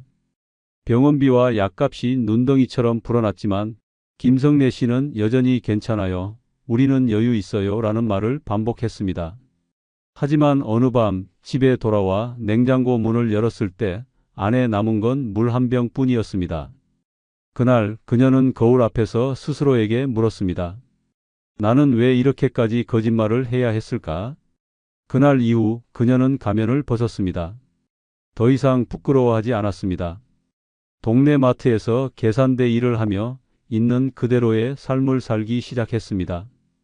남들이 뭐라 해도 이제 나는 숨길 게 없어. 그녀는 웃으며 말했습니다. 반면 서울 서초구의 79세 장미옥 씨는 여전히 거짓 속에 갇혀 있습니다. 젊을 땐 남편 사업이 잘 됐고 자식들도 좋은 대학에 갔습니다. 하지만 남편의 사업이 무너진 뒤에도 그녀는 진실을 말하지 못했습니다. 친구들 앞에서는 지금도 여유 있게 살아요라며 웃었지만 집에서는 카드값 독촉장을 찢으며 울었습니다. 명품 가방을 팔고 친구 모임에서는 가짜 반지를 끼며 체면을 유지했습니다. 결국 진실은 드러났습니다. 친구의 아들이 같은 건물에서 일하며 모든 사실을 알게 된 겁니다. 이후 그녀는 단 한 번도 모임에 나오지 않았습니다. 그녀의 인생은 거짓으로 포장된 화려한 무대였습니다. 그러나 그 무대 뒤편엔 외로움과 불안이 가득했습니다. 아무도 없는 밤 불 꺼진 거실에서 그녀는 스스로에게 속삭였습니다. 솔직히 말해도 되는 나이는 언제 올까? 노년의 자유는 정직에서 시작됩니다. 꾸밈 없는 말, 가식 없는 표정, 눈치 보지 않는 행동. 그 세 가지를 동시에 가질 수 있는 사람이 얼마나 될까요? 남을 속이지 않아도 되는 인생, 나를 숨기지 않아도 되는 인생, 그게 바로 잘 살아온 인생입니다. 김성래 씨는 요즘 아침마다 시장에 나가 손님들에게 이거 오늘 반값이에요. 맛있어요 라고 소리칩니다. 어떤 날은 손님이 없어도 그녀는 거짓 없이 웃습니다. 예전엔 돈이 없어도 있는 척 했는데 지금은 있는 대로 살아서 마음이 편해요. 그 말 한마디가 그녀의 인생을 압축합니다. 거짓은 늘 불안을 낳고 진실은 결국 평화를 줍니다. 젊을 땐 거짓으로 버티지만 나이 들어서는 진실로만 버틸 수 있습니다. 70세 넘어 더 이상 거짓말할 일이 없다면 당신은 이미 인생의 모든 시험을 통과한 사람입니다. 숨길 게 없는 사람은 두려울 게 없습니다. 남이 뭐라 해도 있는 그대로 살아도 괜찮은 사람. 그 사람이 바로 인생을 제대로 살아온 사람입니다. 이제는 말할 수 있어야 합니다. 나는 더 이상 거짓말하지 않습니다. 왜냐면 내 인생엔 숨길 게 없으니까요. 그 한마디가 노년의 가장 아름다운 진실입니다. 영상이 끝나면 여러분의 경험이나 생각을 댓글로 남겨주세요. 여러분의 소중한 경험과 의견이 다른 누군가에게는 큰 힘과 깨달음이 분명될 것입니다. 아울러 멤버십 가입 부탁드리며 오늘 하루도 행복하시고 무탈하시기 바랍니다. 정말 자식이 힘들 때 당신부터 챙겨줄 거라고 믿으세요? 당신이 쓰러졌을 때 친구가 먼저 병실로 달려올 거라고 생각하세요? 배우자와 영원할 거라 믿었지만 먼저 간 사람 많습니다. 현실은 냉정합니다. 노년은 배신으로 시작됩니다. 믿었던 사람에게서 상처받고 기대했던 관계는 끊어지고 결국 고요한 방 한가운데 홀로 남게 됩니다. 슬프지만 진실입니다. 지금 필요한 건 사람을 바꾸는 게 아니라 나를 준비시키는 일입니다. 이제부터 혼자 살아도 무너지지 않는 5가지 기준을 말씀드리겠습니다. 이것 5가지만 갖추면 누구에게도 기대지 않고 당당하고 행복하게 살아갈 수 있습니다. 영상을 무조건 끝까지 들으시기 바랍니다. 구독, 좋아요, 알림 설정 꾹 눌러주시면 큰 복 받으실 겁니다. 아울러 주변의 소중한 분들에게도 공유 부탁드립니다. 노년의 혼자가 최고인 첫 번째 이유는 가족 간, 친구 간 갈등에 휘말릴 일이 없기 때문입니다. 사람이 나이 들수록 마음은 여려지고 관계는 예민해집니다. 평생을 함께한 가족이라도 늙고 병들면 대화는 점점 줄고 오해는 쌓입니다. 손주를 챙겨도 자식에게 밥을 해줘도 결국 돌아오는 건 왜 이렇게 간을 짜게 했냐는 말 한마디일 때도 있습니다. 친구라고 다르지 않습니다. 처음엔 함께 병원 가주고 심심하면 전화도 자주 하던 사람이 어느 날부터 이유 없이 연락을 끊습니다. 섭섭함을 말하면 예민하다고 하고 속상함을 내비치면 귀찮게 군다고 합니다. 결국 상처받고 돌아서는 건 늘 내가 먼저입니다. 하지만 혼자 살면 이런 감정 낭비가 없습니다. 가족의 눈치를 볼 필요도 없고 친구의 기분에 휘둘릴 일도 없습니다. 누가 밥을 차려주지 않아도 내 입맛대로 먹고 누가 나가자고 하지 않아도 내가 원하는 시간에 산책을 나갑니다. 기대가 없으니 실망도 없습니다. 오히려 혼자가 마음의 평화를 지키는 방법이 되는 셈입니다. 사람을 향해 애써 마음 쓰고 눈물 흘리는 대신 나 자신을 돌보며 살아가는 것, 그것이야말로 노년의 지혜입니다. 하지만 이 평범한 진실을 너무 늦게 깨달은 사람도 있습니다. 경기도 안산에 사는 69세 서정자 씨는 남편과 사별한 후 아들 내외와 함께 살기로 했습니다. 아들은 엄마 혼자 두면 걱정돼서 그래요라며 집으로 모셔왔고 처음엔 모든 게 괜찮았습니다. 손주들도 잘 따랐고 며느리도 예의를 지켰습니다.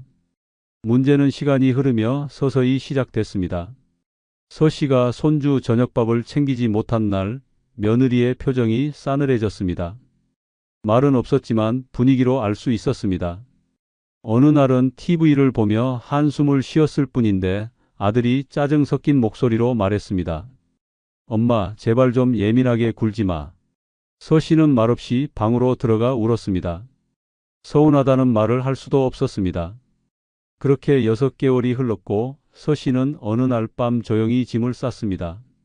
지금은 근처 원룸에서 혼자 지냅니다. 처음엔 눈물이 났지만 이제는 그 눈물이 멈췄다고 합니다. 마음이 조용해졌어요. 밥은 대충 먹어도 기분은 안 상하니까요. 그녀는 이렇게 말했습니다. 가족끼리 사는 게 늘 따뜻하진 않더라고요. 오히려 정을 지키려면 거리가 필요한 법이에요. 반면 처음부터 혼자 살며 마음의 평화를 지켜온 이도 있습니다. 전라남도 순천에 사는 73세 정화섭 씨는 은퇴 후 곧바로 자식들과 거리 두기를 선언했습니다. 자식은 외국에 있고 주변 친척도 드물었지만 그는 개의치 않았습니다. 친구들도 한두 번 모임에서 빠지자 금세 연락이 끊겼지만 정 씨는 전혀 섭섭해하지 않았습니다. 그는 이렇게 말합니다. 원래 그런 겁니다. 필요할 땐 곁에 있고 아닐 땐 사라지는 게 사람입니다. 그러니 기대하지 않는 게 마음이 편해요. 정 씨는 매일 아침 제 시간에 일어나 소박하게 아침을 차려 먹고 오후엔 버스를 타고 도서관에 갑니다. 저녁에는 동네 슈퍼 아주머니와 짧은 인사를 나누고 돌아와 라디오를 들으며 하루를 마칩니다. 누가 밥을 차려주진 않지만 눈치 보며 밥 먹을 일도 없습니다. 누구와 감정을 섞진 않지만 상처받을 일도 없습니다. 그는 말합니다. 혼자 있으니 내가 나를 지킬 수 있게 되더군요. 이제는 누구도 내 평화를 흔들 수 없어요. 두 사람의 이야기는 상반되지만 결론은 같습니다. 혼자일 때 비로소 지켜지는 마음이 있다는 사실. 그 마음이 평화롭고 단단할수록 노후는 덜 흔들립니다. 그리고 그 시작은 관계에서 한 발 물러서고 나 자신과 함께 살아가는 선택에서 비롯됩니다. 그래서 노년의 혼자라는 건 고독이 아니라 가장 평온한 생존 방식일지도 모릅니다. 노년의 혼자가 최고인 두 번째 이유는 재산을 지키는 가장 확실한 방법이 혼자 사는 것이기 때문입니다. 나이 들어 모은 돈은 단순한 자산이 아닙니다. 젊은 날 허리띠 졸라매며 버틴 세월, 아픈 몸 끌고 일한 시간, 남들 놀 때 일했던 희생이 담긴 결과물입니다. 그런데 정작 그 소중한 재산을 지키는 건 돈을 모을 때보다 훨씬 어렵습니다. 노년기에 벌어지는 재산 분쟁은 대부분 가까운 사람에게서 시작됩니다. 자식이 손을 벌리고 형제가 유산을 놓고 다투고 심지어 오랜 친구나 이웃이 돈을 빌렸다가 갚지 않는 일도 흔합니다. 아프면 보호자인 척하며 병원비를 이유로 통장을 가져가고 외로움을 틈타 재혼을 제안하며 재산을 노리는 사람도 있습니다. 그리고 이런 일들은 예상치 못한 순간에 벌어집니다. 혼자 살면 이런 위험을 막을 수 있습니다. 누구에게도 재산을 노출하지 않고 누구에게도 결정을 맡기지 않기 때문에 내 돈의 흐름과 주인은 오직 나 하나입니다. 자식에게 용돈을 줄 수도 있지만 그것이 의무가 되지는 않습니다. 누구와도 공동명의를 하지 않으니 어떤 계약도 내 손으로 결정하고 서명합니다. 마음이 약해질 틈 없이 오롯이 나를 지킬 수 있는 가장 강한 방패가 바로 혼자라는 선택입니다. 이 단순한 진실을 몰라 후회한 사람도 있고 일찍 깨달아 재산을 지킨 사람도 있습니다. 경북 구미에 사는 74세 정진호 씨는 아내를 먼저 떠나보내고 큰아들과 함께 살기로 했습니다. 아들은 아버지 연세도 있고 혼자 두면 불안해서요 라며 정 씨를 집으로 모셔왔고 처음엔 효심이라 믿었습니다. 그러다 정 씨가 감기 몸살로 며칠 아팠던 어느 날 아들은 병원비를 대신 내주겠다며 통장을 건넬 것을 요구했습니다. 어차피 제가 나중에 상속받을 건데 지금부터 관리해 드리는 게 낫잖아요. 정 씨는 처음엔 거절했지만 아들의 설득과 며느리의 눈치에 밀려 결국 통장을 넘겼습니다. 그리고 1년이 지나지 않아 정 씨는 기초생활수급 신청을 해야 했습니다. 통장에는 30만 원도 남아있지 않았고 아들은 아버지 병원비며 생활비며 다 썼다는 말만 되풀이했습니다. 정 씨는 말합니다. 내가 죽을 때 가져갈 돈은 없어도 최소한 내 인생의 마무리는 내가 선택하고 싶었어요. 그런데 그걸 못 지킨 겁니다. 반면 강원도 속초에 사는 70세 이명숙 씨는 남편이 세상을 떠난 뒤 단 하루도 자식 집에 얹혀 산 적이 없습니다. 아들이 집을 사줄 테니 이사 오라고 했지만 임 씨는 거절했습니다. 집은 내가 산 집에서 돈은 내가 번 돈으로 남은 인생은 내가 결정할 거야. 그 말은 허세가 아니었습니다. 임 씨는 매달 국민연금과 임대소득으로 살아갑니다. 적지만 규칙적인 수입 덕에 생활은 불편하지 않았고 큰 지출을 막기 위해 모든 비용은 본인이 직접 통장과 노트에 적었습니다. 작은 투자도 누가 함께 하자고 해도 손대지 않았습니다.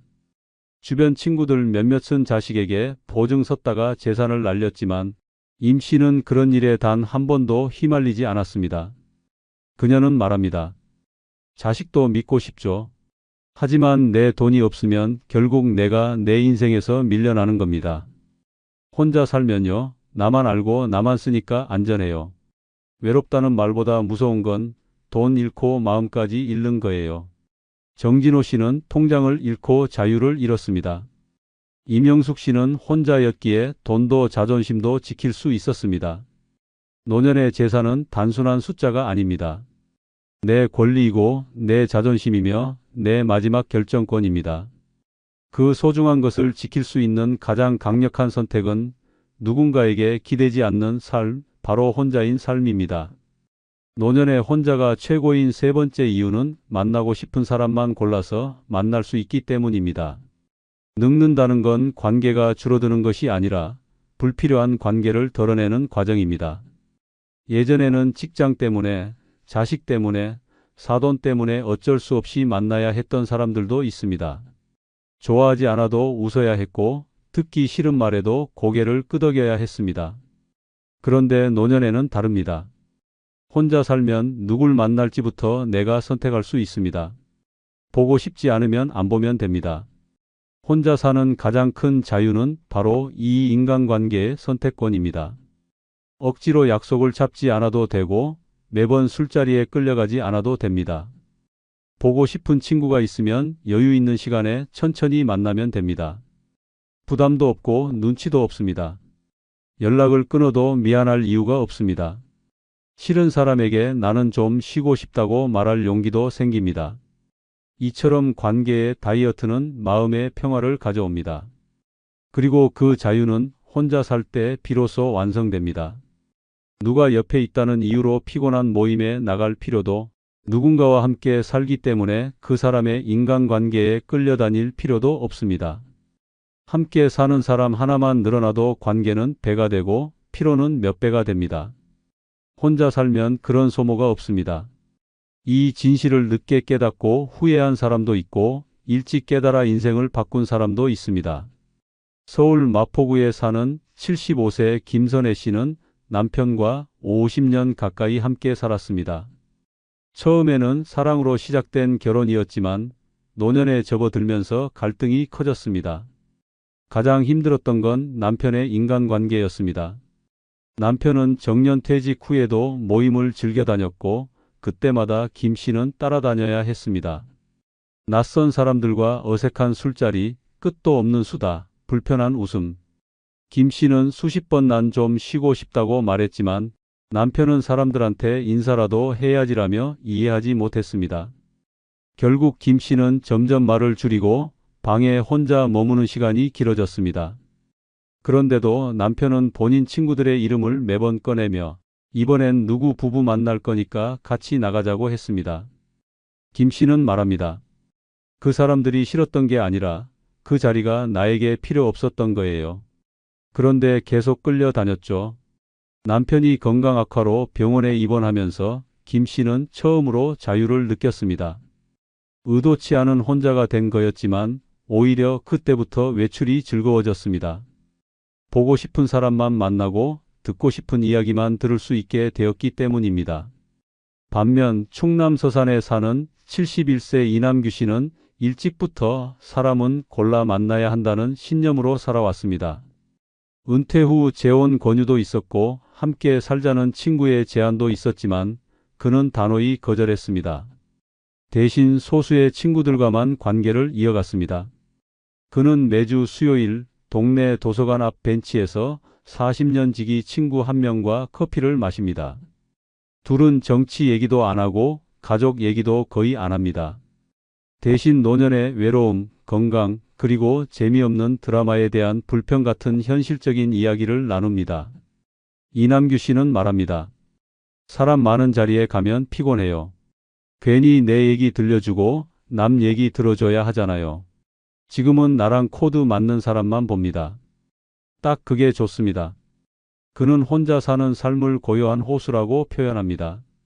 자극적인 관계는 파문만 남기고 결국 스스로를 지치게 한다는 걸 너무 잘 알기 때문입니다. 김선혜 씨는 억지로 웃으며 살아야 했던 과거를 지나 늦게 얻은 조용한 일상을 사랑하게 되었습니다. 이남규 씨는 처음부터 관계의 범위를 좁히고 그 안에서 깊이를 만들었습니다. 두 사람 모두 혼자이기에 가능한 선택이었습니다. 나이가 들수록 중요한 건 사람 수가 아니라 사람 질입니다. 그리고 그 질은 내가 선택할 수 있을 때 비로소 지켜집니다. 그런 의미에서 노년의 혼자 삶은 외로움이 아니라 관계의 자율권을 되찾는 길입니다. 만나고 싶은 사람만 만나며 사는 인생, 그것이야말로 가장 지혜로운 노후입니다. 노년의 혼자가 최고인 네 번째 이유는 사회적 체면보다 내 삶의 질이 중요하기 때문입니다. 젊었을 때는 체면이 전부였습니다. 어디 다녀왔는지, 누구랑 친한지, 무슨 옷을 입고 어떤 직장에 다녔는지가 곧 나의 가치였습니다. 자식 자랑, 배우자 자랑, 친구 자랑이 자연스레 체면을 만들었고 남의 시선에 맞춰 사는 게 당연하다고 여겼습니다. 하지만 노년은 다릅니다. 자식이 잘나든 못나든 남편이 공무원이었든 택시기사였든 이제는 그런 게 더 이상 삶의 본질이 아닙니다. 중요한 건 단 하나, 지금 내가 얼마나 덜 아프고 얼마나 편안하게 사는가입니다. 체면으로는 약을 살 수 없고 체면으로는 외로움을 달랠 수 없습니다. 혼자 살면 이 체면이라는 족쇄에서 자유로워집니다. 아침밥을 대충 먹어도 누구도 흉보지 않고 하루 종일 파자마 차림으로 있어도 눈치 볼 리가 없습니다. 점심에 편의점 도시락을 먹든 마트 세일 고기로 끼니를 때우든 나만 편하면 되는 삶. 그것이 진짜 자유입니다. 반대로 함께 살면 며느리가 뭐라 할까요? 이웃이 이상하게 볼까 하는 쓸데없는 고민이 삶을 지배합니다. 체면을 챙기려다 병을 키우는 일도 많습니다. 아픈 걸 숨기고 가난한 걸 감추고 힘든 걸 티내지 않다가 결국 큰 병으로 이어지는 겁니다. 반면 혼자 사는 사람은 아프면 바로 병원 가고 먹고 싶은 게 있으면 돈 계산 없이 자신을 위해 씁니다. 누구에게 잘 보이려 애쓰지 않으니 불필요한 소비도 없습니다. 결국 체면보다 삶의 질이 중요한 시대, 혼자가 그 해답이 되는 것입니다. 그 진실을 늦게 깨닫고 후회한 사람도 있고 일찍부터 체면을 버리고 삶을 지킨 사람도 있습니다. 서울 도봉구에 사는 76세 유정임 씨는 40년간 살던 집을 팔고 작은 오피스텔로 이사했습니다. 처음엔 주변에서 말이 많았습니다. 자식 얼굴에 먹칠 아니냐, 남편 이름이 아깝다, 평생 살던 집을 왜 나와 등 온갖 소리가 이어졌습니다. 특히 사촌 언니는 그 나이에 혼자 사는 거 창피하지도 않냐고 타박했습니다. 하지만 유 씨는 고개를 들고 말했습니다. 창피한 건 내가 사는 집이 아니라 불행한 얼굴로 사는 인생이에요. 사실 그녀가 집을 판 이유는 간단했습니다. 계단 많은 단독주택이 더는 몸에 맞지 않았고 집 유지비도 부담이 컸기 때문입니다. 결국 그녀는 작은 평수지만 엘리베이터 있는 아파트로 옮겼고 병원과 마트가 가까운 곳에 자리를 잡았습니다. 그 선택 이후 그녀의 삶은 눈에 띄게 달라졌습니다. 허리 통증이 줄었고 외출이 쉬워졌으며 무엇보다 마음이 가벼워졌습니다. 반면 경북 포항에 사는 70세 정명수 씨는 체면 때문에 모든 걸 잃은 경우입니다. 정 씨는 평생을 교사로 지내며 자존심을 지켜온 사람입니다. 은퇴 후 연금을 받으며 살고 있었지만 체면상 자식 집에서 함께 살아야 한다고 생각했습니다. 결국 큰아들 집에 들어갔고 주변에는 손주 보려고 올라왔다고 말했습니다. 하지만 실제 생활은 달랐습니다. 손주는 스마트폰만 들여다보고 며느리는 불편한 기색을 감추지 않았습니다. 집에서는 늘 조용히 움직여야 했고 생활 패턴도 눈치를 보며 맞춰야 했습니다. 가끔 친구들이 나오셔서 밥 한 끼 합시다 해도 체면 때문에 요즘 바쁘다며 거절했습니다. 속으론 외로워도 남 부러울 것 없다는 척해야 했습니다. 정 씨는 지금 말합니다. 아무것도 부럽지 않다는 표정을 짓는 게 제일 고달팠어요. 그런데 그러고도 남는 건 깊은 허무감뿐이더라고요. 결국 그는 다시 포항으로 내려가 혼자 살기로 결심했습니다. 유정임 씨는 체면을 버리고 편안함을 얻었습니다. 정명수 씨는 체면을 지키려다 삶의 질을 잃었습니다. 이 두 사람의 선택은 분명히 갈렸지만 결론은 같습니다. 노년의 삶은 남의 시선으로 채워지는 게 아니라 내 몸과 마음이 얼마나 덜 피곤한가로 결정됩니다. 그래서 혼자는 부끄러운 삶이 아니라 가장 솔직하고 가장 건강한 선택입니다. 남이 뭐라 하든 나답게 살 수 있는 삶. 그게 진짜 품격이고 진짜 체면입니다. 노년의 혼자가 최고인 5번째 이유는 인생의 마무리를 내 방식으로 할 수 있기 때문입니다. 사람은 누구나 삶의 끝을 맞이합니다. 그런데 그 마지막을 어떻게 맞이하느냐는 남이 아닌 내가 정해야 할 몫입니다. 하지만 함께 사는 사람, 특히 가족이 있으면 그 결정은 온전히 내 것이 되지 않습니다. 병원에 갈지 말지, 연명치료를 받을지 말지, 어디에서 삶을 마무리할지조차 가족의 뜻에 따라 흔들립니다. 의사 표현을 해도 엄마가 몰라서 그래 아버지 말은 그냥 감정이잖아요 하며 묵살대기 일수입니다. 누군가는 말합니다. 그래도 자식이 있으면 마지막까지 곁에서 지켜줄 거 아니냐고. 하지만 그건 이상적인 이야기일 뿐 현실은 다릅니다. 바쁜 자식은 돌봄을 병원에 맡기고 배우자는 아프면 힘에 부쳐 간병인을 부릅니다. 심지어 내 인생의 마지막을 논의하는 자리에서 나만 빠져 있는 경우도 많습니다.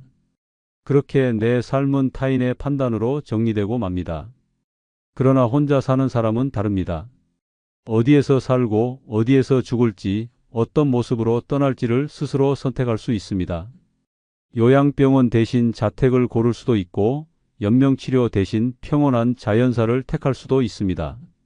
장례 방식도 유산의 배분도 마지막에 입을 옷도 내가 정할 수 있습니다.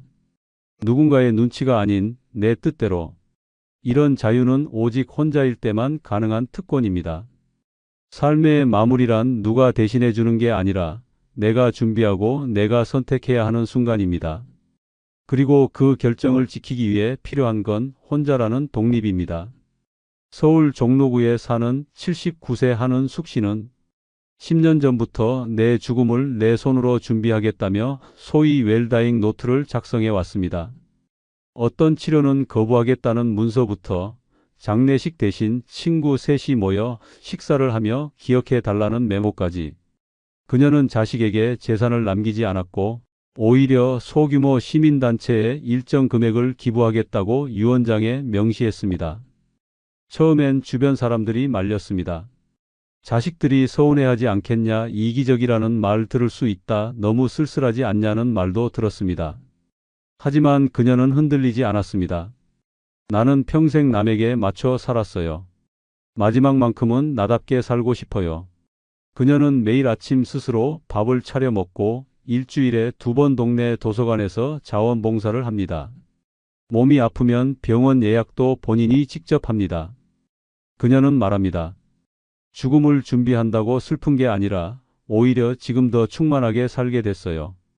끝이 내 뜻대로 정해져 있으니 하루하루가 소중해졌죠. 반면 경기도 수원에 사는 81세 윤성도 씨는 삶의 마지막 순간을 지키지 못한